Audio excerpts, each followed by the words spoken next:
There's a question by Faizan, Kuwait. My question is, will we get the same Sawaab of reading Quran whether we read in English or Arabic, since I cannot read Arabic fluently? Our beloved Prophet Muhammad said that every letter you recite of the Quran, you get Sawaab.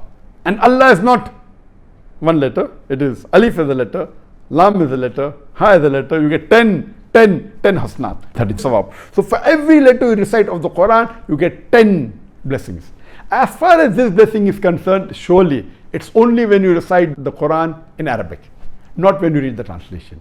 But naturally, when you read the translation, you will get Sawaab, but not the same at all as you get in Arabic. The Sawaab that you get for reading in Arabic is multiple times more than reading the translation. But point to be noted is that one is Sawaab for reading the Quran, the other is Sawaab for implementing the Quran.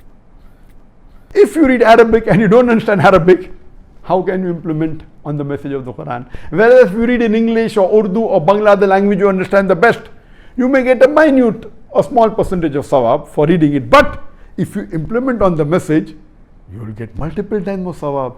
So reading Sawaab is one thing in which you get more in Arabic, but implementing is one thing. If you read the Quran with translation and you implement on the message that you abstain from the things which are haram and do the things which are commanded by Allah subhanahu wa ta'ala, surely the Sawaab is multiple times more even than reading in Arabic. So the best I would say is that if you don't understand Arabic as a language, the best is you read the Arabic Quran in Arabic and also read the translation. It is the best.